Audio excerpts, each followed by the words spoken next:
Hello les amis! Dans cette vidéo, nous allons apprendre à câbler une lampe commandée par deux interrupteurs. Cela vous permettra d'allumer ou d'éteindre la lumière depuis deux endroits différents. Ce système s'appelle un branchement en va-et-vient.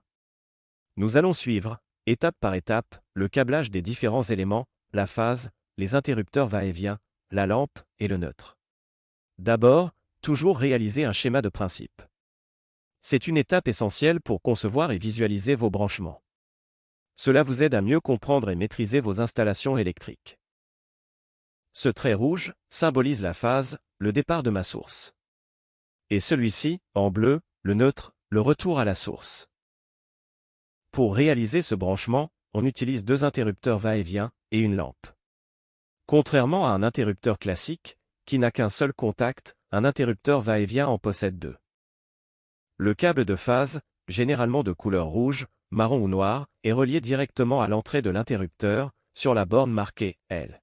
Ensuite, les deux bornes de l'interrupteur A, marquées 1 et 2, sont reliées aux deux bornes 1 et 2 de l'interrupteur B. Ces deux fils, souvent de couleur orange ou violet, s'appellent des navettes. Elles relient les deux interrupteurs et permettent de modifier l'état du circuit, qu'il soit fermé ou ouvert, en fonction de la position des interrupteurs. La borne, L, de l'interrupteur B, est branchée directement sur la lampe. Enfin, le deuxième fil de la lampe doit maintenant être connecté au neutre. Le câble de neutre, toujours de couleur bleue, retourne au tableau électrique. Cette connexion est essentielle pour fermer le circuit et permettre au courant de circuler à travers la lampe. N'oubliez pas de brancher le fil de terre. Ce fil toujours de couleur vert ou vert jaune, se connecte à la borne de terre de la lampe. C'est indispensable pour la sécurité. Il protège des éventuelles fuites de courant et évite les chocs électriques. Bien. Grâce à ces deux interrupteurs, nous pouvons allumer ou éteindre une lampe qui éclaire par exemple un escalier. L'interrupteur A est placé en bas de l'escalier et l'interrupteur B à l'étage.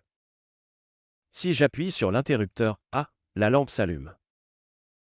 Ensuite, si j'appuie sur l'interrupteur B, la lampe s'éteint. Et cela fonctionne aussi dans l'autre sens. Appuyer sur l'interrupteur, A ou B, permet d'allumer ou d'éteindre la lampe, quel que soit l'interrupteur utilisé en premier. Dans notre visualisation, le courant part de la face du disjoncteur, traverse le premier interrupteur, puis emprunte l'une des deux navettes pour rejoindre le second interrupteur.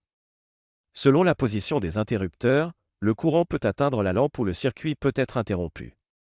Si le circuit est fermé, la lampe s'allume, et le courant retourne au neutre du disjoncteur. Maintenant passons à la pratique.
Et voilà.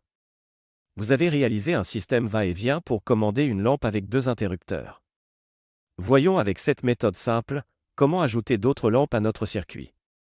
Reprenons notre schéma initial et ajoutons une lampe. Vous devez respecter les bornes L et N des 2 lampes. Assurez-vous que le fil qui sort de la borne L de la lampe D soit bien raccordé à la borne L de la lampe C. Que le fil qui sort de la borne N neutre de la lampe D soit bien connecté à la borne N de la lampe C. Et pour finir, je branche le fil de terre. En résumé, le va-et-vient est un système simple qui permet de contrôler une ou plusieurs lampes depuis 2 endroits différents. La phase passe par la borne L du premier interrupteur. Les 2 navettes relient les 2 interrupteurs, et les lampes sont connectées au deuxième interrupteur et au neutre. Lorsque les 2 interrupteurs sont dans la même position, les lampes s'allument. S'ils sont opposés, elles s'éteignent. Ce système est idéal pour les escaliers, les couloirs ou les chambres, offrant confort, sécurité et simplicité d'installation. Ici, nous réalisons le même branchement, mais cette fois en utilisant une boîte de dérivation. La boîte de dérivation est un élément essentiel dans une installation électrique bien conçue. Elle permet d'organiser les câbles de manière optimale, de garantir une meilleure sécurité pour les utilisateurs, et de faciliter l'accès en cas de réparation ou de modification du réseau électrique. Voilà. Vous êtes maintenant prêt à installer un système d'éclairage en va-et-vient. Pensez à réaliser un schéma adapté à votre configuration et à respecter la norme NFC 1500.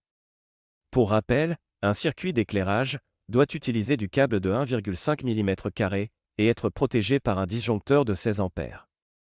Il peut alimenter jusqu'à 8 lampes maximum. Toutefois, si votre circuit en comporte moins, un disjoncteur de 10 A sera suffisant. Prenez le temps de vérifier chaque étape pour une installation sécurisée et conforme. Merci de nous avoir suivis, et rendez-vous sur Tibitin pour de nouvelles aventures. Si cette vidéo vous a aidé et que vous avez appris quelque chose de nouveau, n'oubliez pas de mettre un petit pouce bleu, ça m'encourage énormément. Et surtout, abonnez-vous à la chaîne pour ne rien manquer des prochains tutos. Besoin d'un coup de main pour réaliser vos projets? Rendez-vous sur notre site internet www.tibitin.fr. Et si vous avez des questions ou des idées de sujets, partagez-les dans les commentaires, j'adore échanger avec vous. Merci de votre soutien, et à très bientôt pour de nouvelles aventures. Tibitin, simple, logique, tranquille.